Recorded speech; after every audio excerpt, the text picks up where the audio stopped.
नमस्कार आप सभी को। दिशा एसएसआर होम ट्रूथ्स के इस चौथे भाग में आप सभी का स्वागत है। Justice for Disha, justice for Sushant, justice for Abhaya, justice for Jiya, जय शिव शंभू।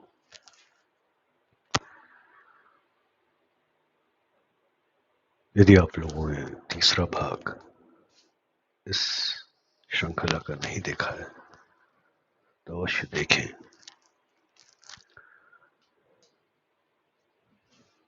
और भाग 1 और 2 जो मार्च और अप्रैल में किए थे हमने, वो भी अवश्य देखें।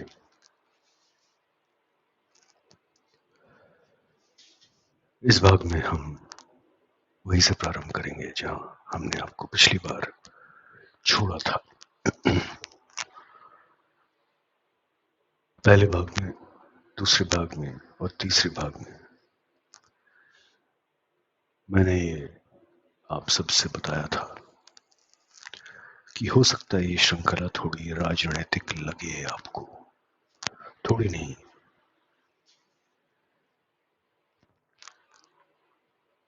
ये पूरी श्रृंखला राजनीति के ऊपर आधारित तो नहीं कहूंगा, परंतु उसके ऊपर प्रकाश डालती है। और राजनीति इन दोनों ही हत्याओं में, दिशा और सुशांत के हत्याओं में पूर्णतः लिप्त है। ये बात पहले भी मैंने आपसे कही है। इसलिए इस श्रृंखला को देखते हुए अगर कभी आपको ऐसा लगे कि हम केस से भटक रहे हैं और किंचित और विषयों की बात कर रहे हैं जो संभवतः केस से जुड़े ना हो, तो इससे विचलित मत होना।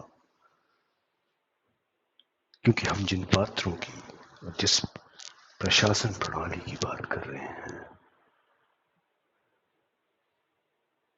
वहां पर एक ढूंढो तो चार मिलते हैं, एक कांड ढूंढो तो चार मिलते हैं। तो इसलिए विचलित मत होइएगा। ओनली ट्रूथ चैनल या हमारा प्रयास हमेशा से ही रहा है कि हम केवल प्रकरण, केस के बारे में बात करें, इसके अधिक कुछ भी नहीं। तो आइए आज प्रारंभ करते हैं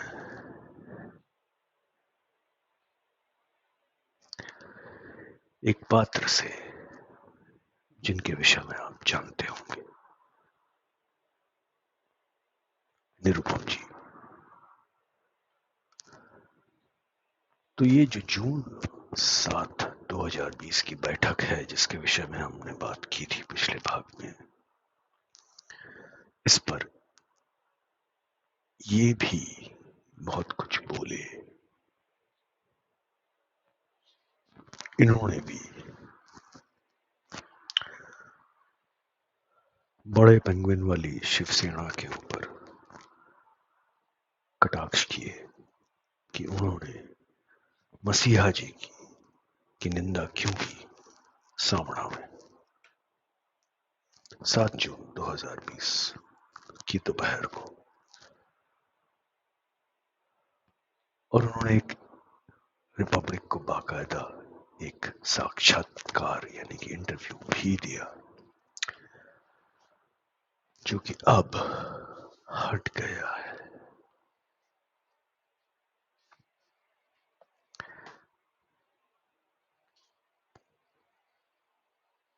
उन्होंने इतना ही नहीं किया कि रिपब्लिक पे साक्षात्कार दिया, उन्होंने बाकायदा पोस्ट भी किए जिसमें उन्होंने मसीहा जी के गुण गाए और शिव सेना की निंदा की।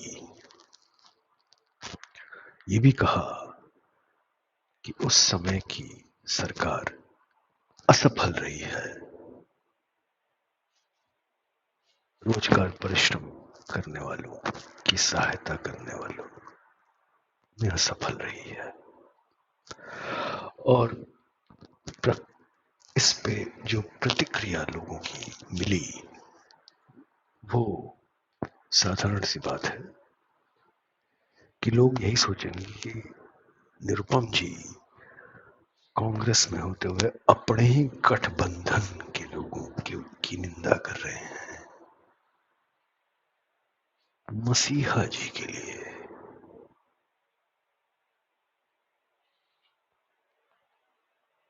कमाल है ना। और पिछले वर्ष ये उन कई लोगों में से एक थे जिन्होंने कांग्रेस छोड़कर भूतपूर्व महाराष्ट्र मुख्यमंत्री शिवसेना के एकनाथ शिंदे की सेना को पकड़ा। ये एक थे, देवड़ा दूसरे थे। ये सब पिछले वर्ष हुआ है, जनवरी में, मई में। और हाँ, शायणा जी भी भाजपा से एकनाथ शिंदे की ओर होली, एक ही महायुति गठबंधन में ये अक्टूबर 2024 में हुआ। यानी कि ये तीनों पात्र दल बदल लिए और ये तीनों पात्र जून और जुलाई और अगस्त 2020 में बहुत ही सक्रिय थे, जैसा कि आप यहां देख सकते हैं। चाहे वो शायणा जी हो, निरुपम हो, ये तो दाह संस्कार पर भी थे।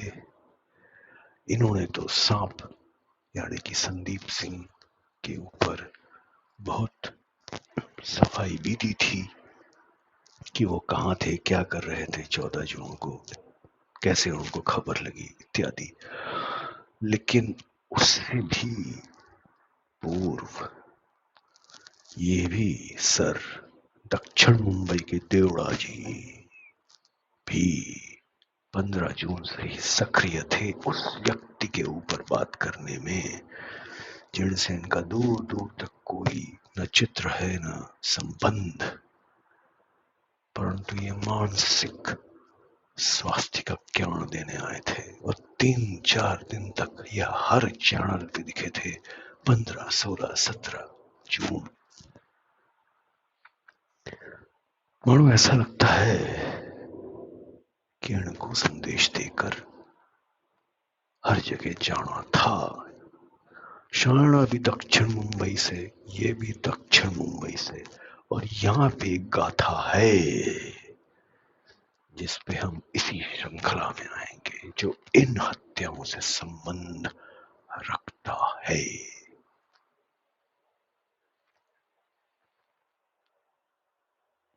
संबंध रखता है।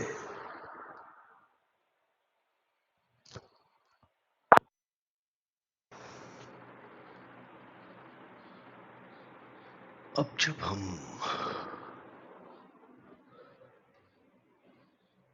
7 जून की इस मीटिंग के बारे में बात कर ही रहे हैं तो आपको ये भी पता होना चाहिए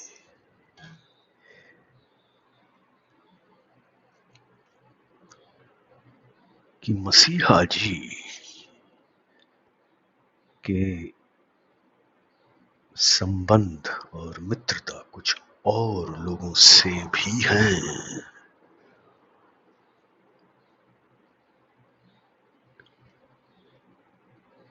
वर्ष 2021 में मुंबई के उच्च न्यायालय ने एक जांच का आदेश दिया था मसीहा जी और दिवंगत नेताजी के सुपुत्र के ऊपर।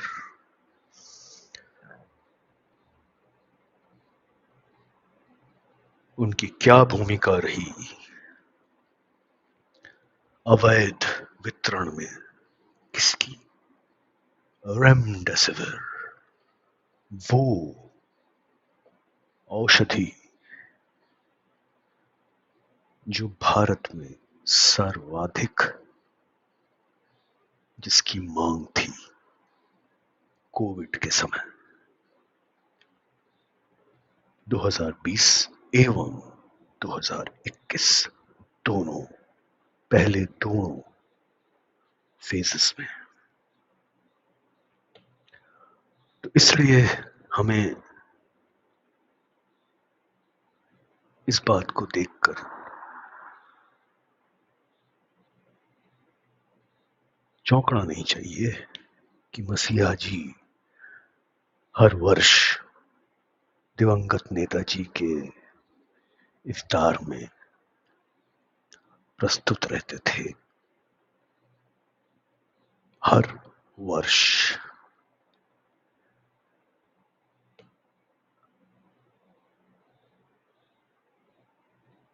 कोविड के दूसरे फेज या दूसरे चरण के पीक पर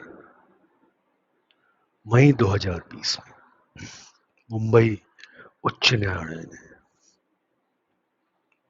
एक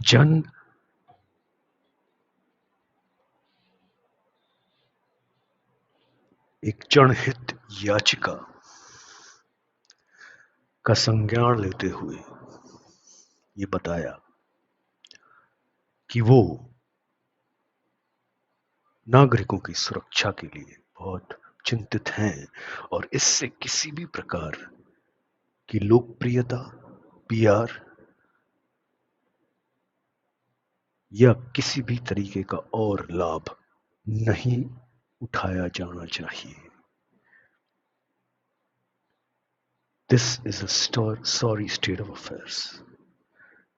मुख्य न्यायाधीश और न्यायाधीश मुंबई उच्च न्यायालय के उन्होंने ये बोला जब महाराष्ट्र सरकार ने, एमवीए सरकार ने उस समय की, उनको उन नेताओं और अभिनेताओं के नाम दिए जो कोविड के विरुद्ध औषधियों को का प्रबंध करने में सबसे आगे दिख रहे थे।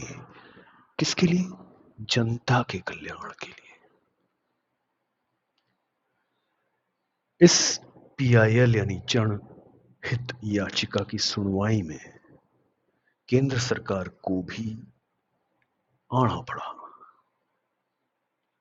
Additional solicitor general Anil Singh, आप में से जिन लोगों को पता नहीं है, सीबीआई के भी वकील हैं, केंद्र सरकार की ओर से सीबीआई के वकीलों में से एक हैं। वो इस सुनवाई में आए और उन्होंने बोला कि वो एक रिपोर्ट दर्ज करेंगे क्योंकि रेमडेसिविर एवं ऑक्सीजन जो दो पदार्थ सर्वाधिक जिनकी मांग थी, उसकी खरीद एवं वितरण का नियंत्रण यानी कि कंट्रोल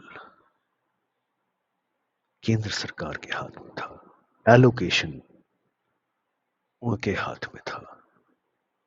जो राज्य मांग कर रहे थे इन वस्तुओं की, उन मांगों के हिसाब से कितने कोरोना के केसेस हैं, उस हिसाब से ऑन पेपर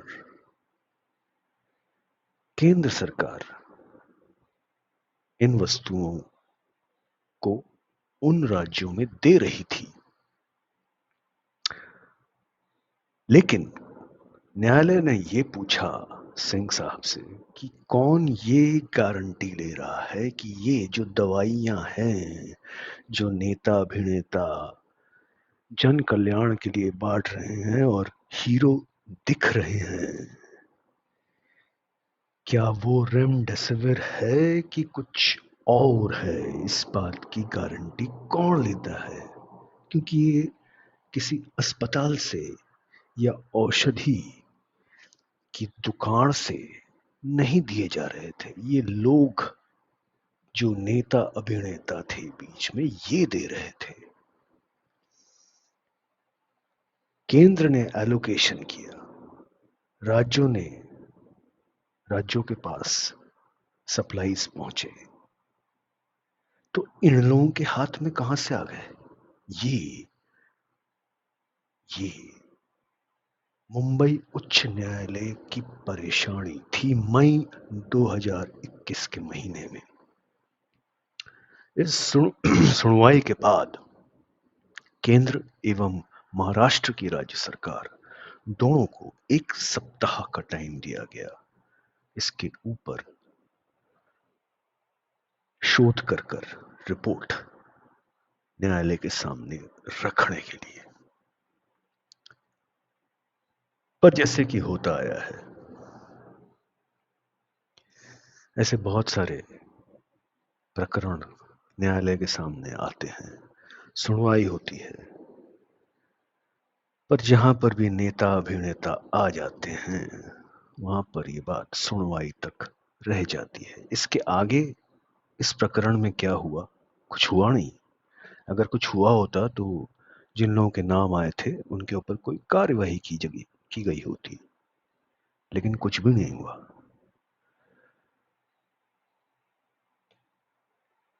यहां पर आपको यह भी जानना चाहिए कि मसीहा जी की विशेष मित्रता न सिर्फ दिवंगत नेताजी बल्कि उनके सुपुत्र के साथ वर्षों से है, जो कि आप देख पा रहे हैं यहां पर। और जैसा कि अभी दिखाया कि इन जैसे लोग रेमडेसिविर जैसी दवाइयों को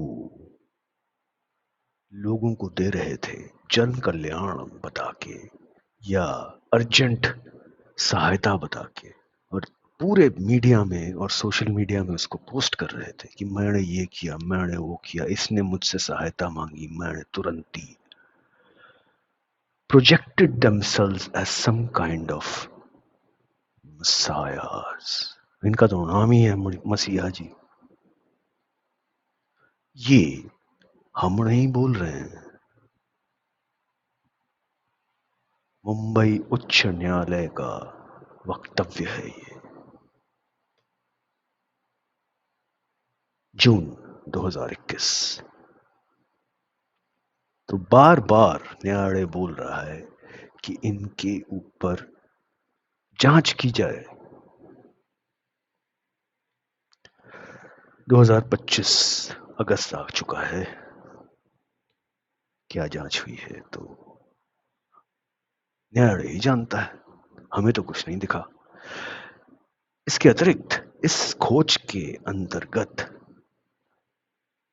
मुंबई के उच्च न्यायालय ने ये बोला,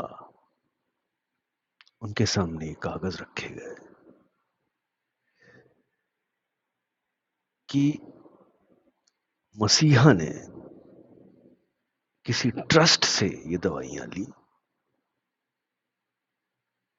और किसी फार्मेसी से, यानी कि दवाई की दुकान से ये दवाइयां ली। तो कोर्ट ने इनसे बोला कि इनको वो इंजेक्शन और वो सप्लाई कहां से मिल गई इन जगहों से, जबकि ये पूरा नियंत्रण केंद्र सरकार के हाथ में था। कैसे मिली? इन्हीं को क्यों मिली? इनको ही क्यों मिली?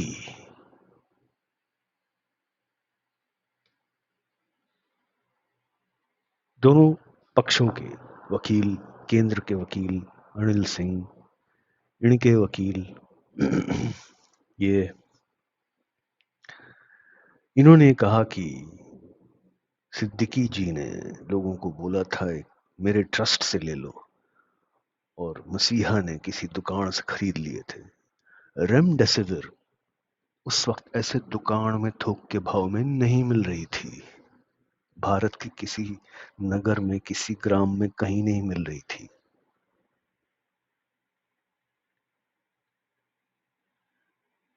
वकील साहब ने बोला कि एक क्रिमिनल केस दर्ज किया गया है इस ट्रस्ट के ऊपर और जांच चल रही है इस फार्मेसी के ऊपर जहां से सूद साहब ने खरीदा था रेमडेसिविर, जिससे ये पता लगा कि ये दवाई रेमडेसिविर के जो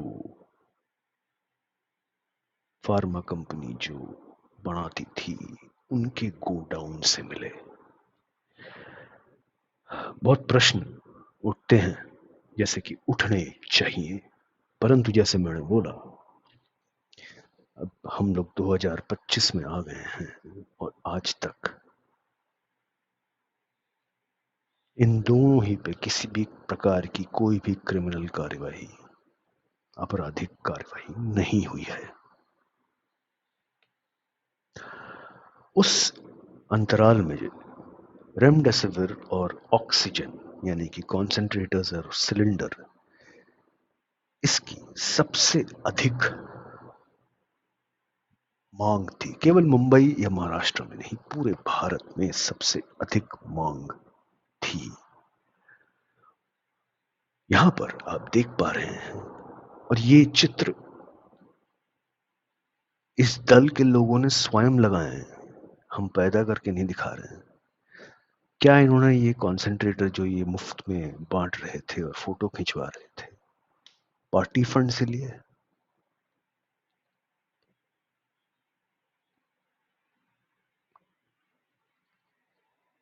या इनको विशेष अधिकारों के तहत मिले?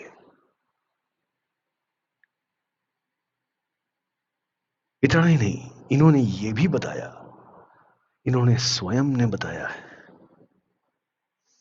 कि जैसे केंद्र सरकार ने बोला था महाराष्ट्र को सबसे अधिक रेमडेसिविर दिया जाएगा एलोकेशन के हिसाब से, यानी कि 34%, पूरे देश के 34% एलोकेशन महाराष्ट्र को दी गई। जब से ये घोषणा केंद्र सरकार ने की उसके 10 दिन के अंदर 4,35,000 यूनिट्स रेमडेसिविर के ये महाराष्ट्र सरकार को दिए गए।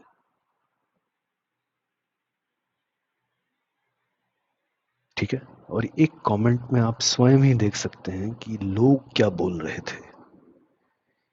ये तो पार्टी के हैं, लेकिन लोग क्या बोल रहे थे कि नहीं मिल रहा है, तो जा कहां रहा था? ये डेटा भाजपा के लोगों ने लगाया है, ये घोषणाएं भी उन्होंने की थी। तो अगर इतना ही रेमडेसिविर महाराष्ट्र को मिल रहा था तो ऐसे कौन से लोग थे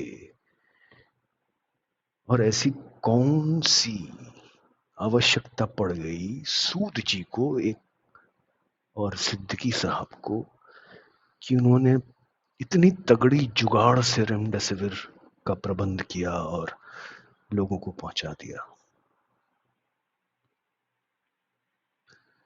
जैसे मैंने बोला था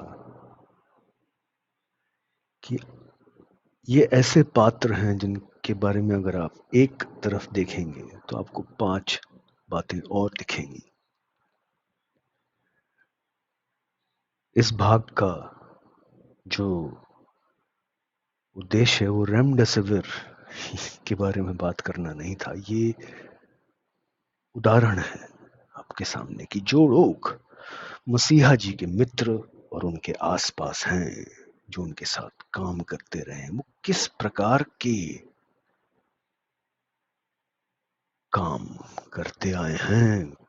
जहां बात न्यायालय तक पहुंच गई है फिर भी कोई कार्रवाई नहीं, ये उसका एक उदाहरण है। और ये भी आपको जानना जरूरी है कि महाराष्ट्र के वर्तमान मुख्यमंत्री और उस समय विपक्ष के नेता 2021 में इन्होंने ही विशेष रूप से एफडीए, केंद्रीय एफडीए मंत्री से ये रेमडेसिविर की सब सर्वाधिक सप्लाई महाराष्ट्र के लिए दिलाई थी।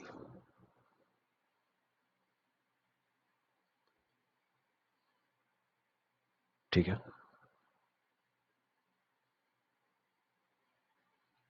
पब्लिक डेटा, इनकी स्वयं की घोषणाएं हैं, इनके स्वयं के तथ्य हैं, कुछ भी बड़ा हुआ नहीं है यहां पर।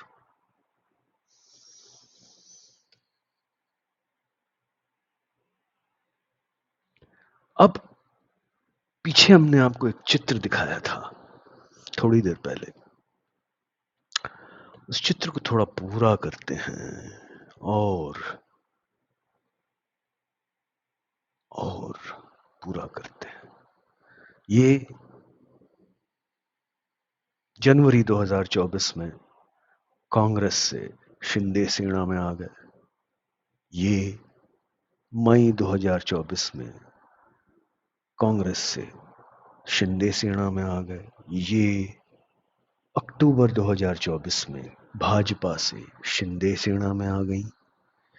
ये दिवंगत नेताजी फरवरी 2024 में उसी वर्ष कांग्रेस से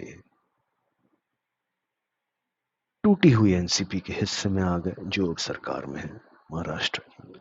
और ये सबसे पहले जुलाई 2023 में ये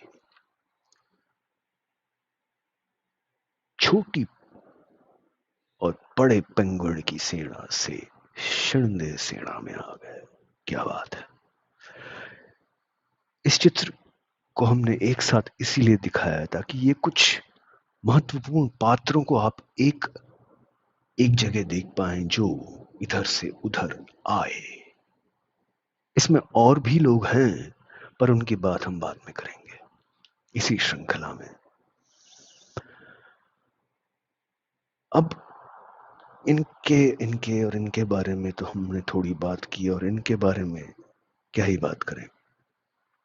थोड़ी बहुत बात इनकी भी की, इनके सुपुत्र की मसीहा जी के साथ, परंतु आपको इनके बारे में थोड़ा और जानना आवश्यक है, क्योंकि ये बहुत प्रसन्न थे। 7 जून की मीटिंग जो मातोश्री में हुई, उसके बाद ये बहुत प्रसन्न थे उस मिलन से। इनके बारे में थोड़ा सा जान लेना चाहिए। ये एक रेस्टोरेंट चलाते हैं बांद्रा में, जिसका नाम ये है। किसके ऊपर है वो रेस्टोरेंट आप स्वयं देख सकते हैं। ये एक एनजीओ भी चलाते हैं, आई लव मुंबई, और साई बाबा ट्रस्ट के ट्रस्टी भी हैं। इन्होंने अपने राजनैतिक यात्रा का प्रारंभ कांग्रेस से किया, फिर युवा सेना यानी कि शिवसेना में चले गए जब वो बटी नहीं थी, और बहुत वर्ष तक रहे। इनके यानी कि छोटे पेंगुइन के विशेष थे, और बॉलीवुड के भी विशेष थे, हाई प्रोफाइल सर्कल्स। 2015 में ये रेस्टोरेंट भी खोल दिया उन्होंने। पर आपको ये जानना चाहिए कि जो एनजीओ ये चलाते हैं, आई लव मुंबई, वो शायणा जी भी चलाती हैं। शायणा जी भी चलाती हैं। और ये जो एनजीओ है आई लव मुंबई, जिसमें कणाल जी और शायणा जी दोनों हैं, इसका भाजपा मुंबई के प्रवक्ता भामड़ा जी के भामड़ा फाउंडेशन के साथ बहुत विशेष कार्य संबंध हैं, रहे हैं, बहुत वर्षों से रहे हैं।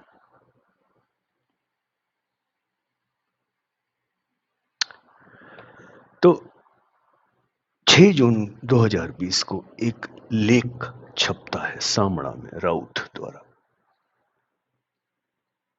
मसीहा जी के जन कल्याण की भूमिका के ऊपर, मसीहा बढ़ने की भूमिका के ऊपर कुछ गंभीर प्रश्न उठाए जाते हैं, परंतु ये केवल एक राजनीतिक आलेख नहीं हो सकता, क्योंकि जो खड़बड़ी इसकी वजह से मची, जिसमें हम आपको और अंदर लेके जाते जाएंगे, ऐसा नहीं है कि ये सिर्फ इस आलेख की वजह से था। कुछ घटा पीछे। तो आलेख छपा और उसके बाद क्या हुआ कि बीच में मसीहा जी, जो कि अय्यर देवी और कौड़ी बाबा दोनों के ग्राहक, बीच में मसीहा जी जन कल्याण में व्यस्त, उनके समर्थन में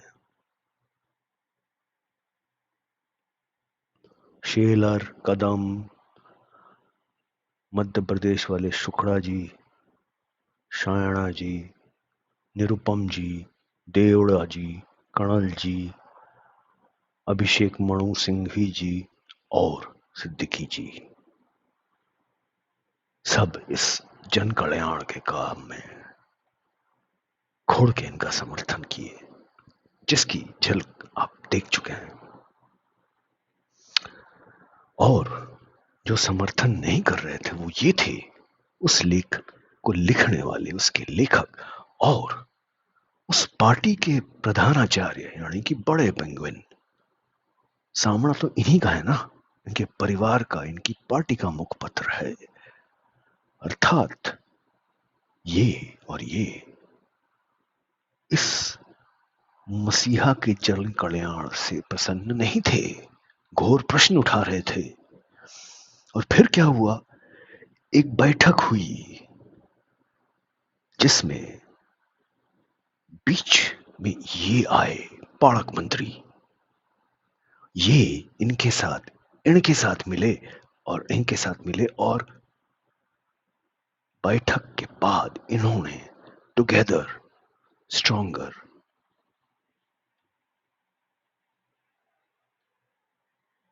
शब्द प्रयोग किए। इस चित्र में यदि हम गणना करें, यानी कि गिनती, तो आपको ये दिखेगा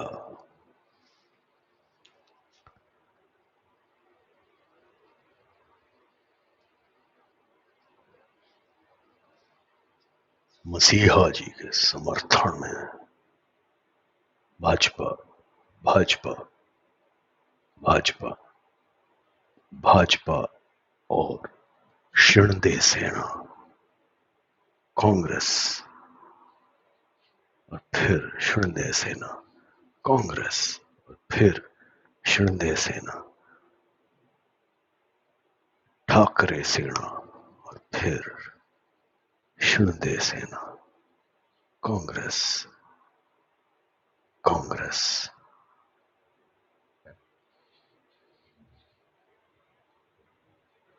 और जिन्होंने विरोध किया, ठाकरे सेना, ठाकरे सेना। जो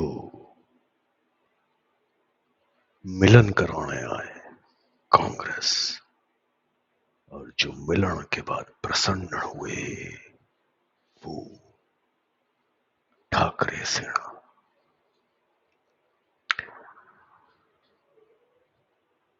इसको कहते हैं यूनियन ऑफ ऑल पार्टीज, कि इतने अलग अलग गुटों के नेता गण इस एक बैठक के लिए कितने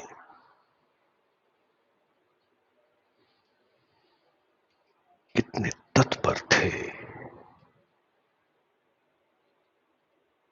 अपनी प्रतिक्रियाएं जताने। ये कोई महत्वपूर्ण बात थी, और इसीलिए इन सब गुटों के नेताओं को आप एक साथ देख रहे हैं यहां।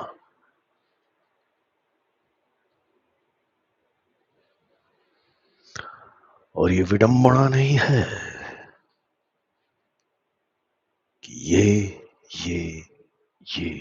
और इनके दिवंगत पिताजी सब यहां से यहां आ गए।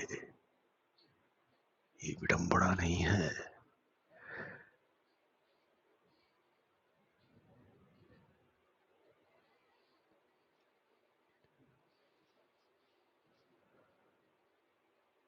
महाराष्ट्र में जो भी राजनीति हुई है 2020 जून के बाद से आज तक जो भी कुछ होता आया है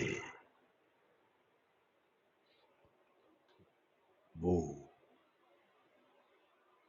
ये चित्र उसका एक बहुत बड़ा जीता जागता उदाहरण है कि क्यों दिशा और सुशांत और कुछ और लोगों की हत्याओं ने सब कुछ हिड़ा दिया था और आज तक वो बदला नहीं है। आज तक नहीं बदला है।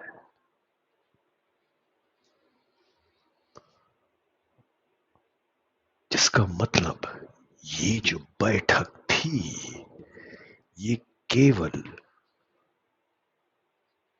प्रवासी रोजगार श्रमिकों के विषय में उनकी सहायता न करने के विषय में नहीं थी। उनकी सहायता या सहायता न करते जैसा कि इन सब लोगों ने कहा कि अगर ये कर रहे हैं तो ये सरकार को करना चाहिए। क्या इस बात से ये सरकार गिर जाती? 2020 जून में क्या ये सरकार गिर जाती इस बात के ऊपर? नहीं नहीं।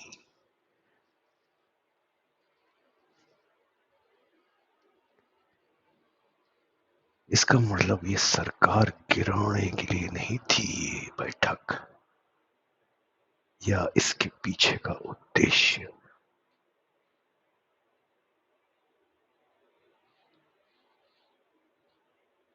और एक और बात इस चित्र में, इसमें आप जितने भी पात्र देख रहे हैं, इन सब ने दिशा और सुशांत के मामले में कुछ कम कुछ अधिक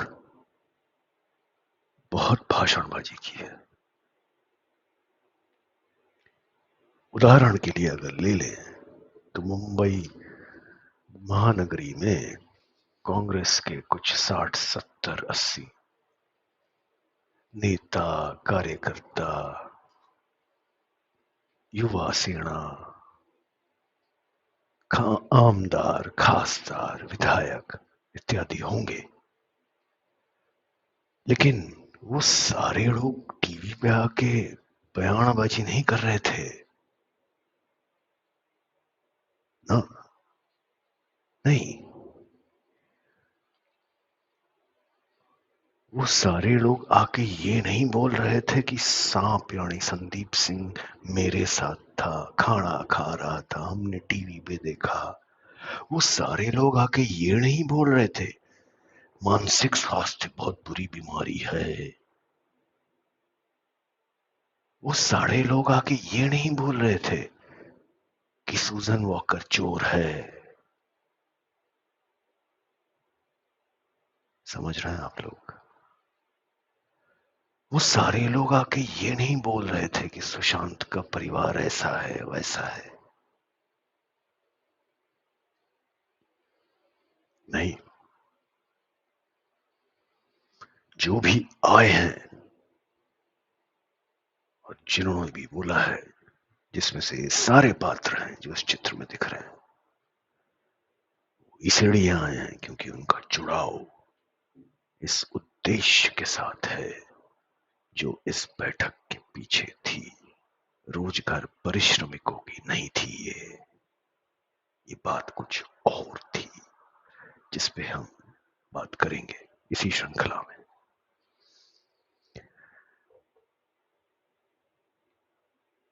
आगे चलते हैं। अब आपको ये भी लग रहा होगा कि अभी भी हो सकता है आप में से जो लोग इसको देखें या सुने उनको ये लगे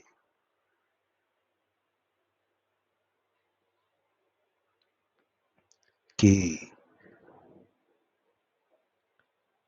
दिशा और सुशांत की हत्याओं से इस बैठक का या इन पात्रों का क्या संबंध है। अगर अभी भी आपको ऐसा लग रहा है तो चलिए उसका प्रारंभ थोड़ा सा आज ही कर देते हैं। बताया गया कि दिवंगत दिशा साड़ियान का शव मालवणी मलाड पश्चिम रीजन गैलेक्सी अपार्टमेंट के कंपाउंड वॉल के बाहर पाया गया। पुलिस द्वारा बताया गया, तथाकथित उस समय की सरकार द्वारा बताया गया, सामने वाले विपक्ष दल के लोगों के द्वारा भी बताया गया। सबने एक ही बात बोली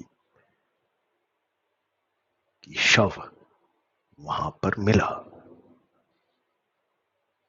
जो भी हुआ वो मलाड में हुआ। एक तरफ के गुट ने ये बोला कि कूद गई, फिसल गई। दूसरी तरफ के गुट ने ये बोला कि फेंक दी गई या कहीं से आई और फिर यहीं पे उसके साथ दुष्कर्म हुआ और फिर उसको फेंक दिया गया। किसी ने ये नहीं बोला, किसी ने ये नहीं बोला, इन सारे लोगों में से, इन सारे गुटों में से किसी ने आज तक ये नहीं बोला कि घटना मलाड में हुई या कहीं और हुई। सबने मलाड बोला। और पुलिस और सरकार और विपक्ष के अतिरिक्त जो दो लोग विभिन्न चैनलों पे आए जिन्होंने ये बोला, वो ये दोनों थे। संभवतः आपने दोनों के ही साक्षात्कार इंटरव्यूज देखे होंगे। रिपब्लिक पे, इंडिया टीवी पे, न्यूज 18 पे, कई चैनल्स पे आए ये दोनों। और इन्होंने ये बताया कि मलाड में वो गिरी और मलाड से उसको लाया गया। दोनों ने कहा। अब ये साक्षात्कार आपको ध्यान होगा जब रिपब्लिक के संवाददाता अनुज इनसे बात कर रहे थे रीजेंट गैलेक्सी के ही बाहर। ये अगस्त पहले सप्ताह का है 2020। मैंने दिशा को आखिरी बार देखा था, इन्होंने कहा। चश्मदीद, चश्मदीद का बड़ा खुलासा। और इस चश्मदीद के पीछे कुछ लोग खड़े हुए थे इसी खुलासे के दौरान। आज आपको एक छोटा सा ट्रेलर देते हैं और इसके पहले कि हम आगे जाएं, ऐसा नहीं है कि इस विषय में और लोगों ने इस संगठन में बात नहीं की। हमारे सहपाठी चैनल्स ने की है, SSR warriors, justice for SSR, और कुछ ऐसे लोग जो पूरे शुद्ध मन से दिशा और सुशांत को न्याय दिलाना चाहते हैं, सत्य को बाहर लाना चाहते हैं। उन्होंने इस बात के ऊपर बहुत कुछ निकाला है, शोध किया है। उन सभी लोगों को धन्यवाद, नमस्कार और नमन। यह केवल हमारा काम नहीं है, इन सब लोगों का योगदान रहा है और वो लोग जानते हैं वो कौन है।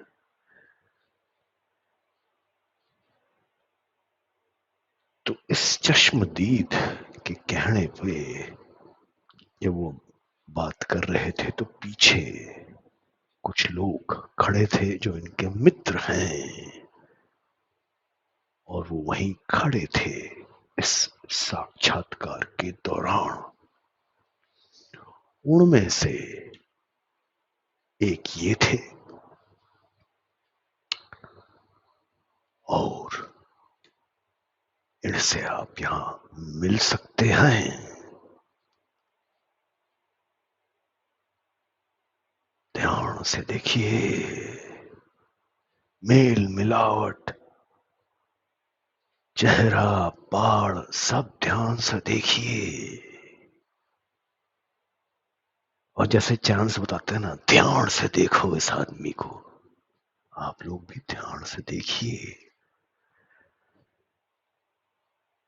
मिलिए अंसारी साहब से। सलमान अंसारी। सलमान अंसारी मालवणी के निवासी।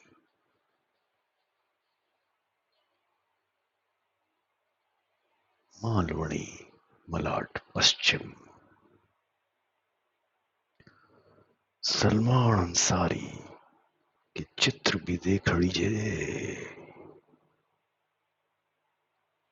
बहुत कुछ है। सलमान चश्मदीद।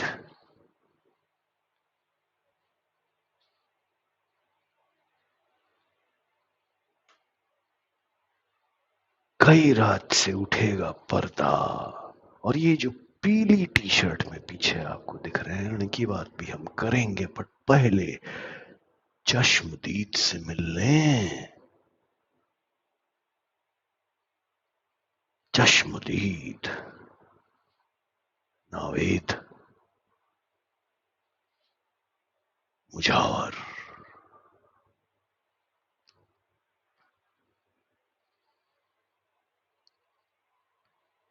और ये दोनों कैसे वो 7 जून वाली मीटिंग या बैठक के लोगों से जुड़ते हैं, ये भी आप देखेंगे शीघ्र।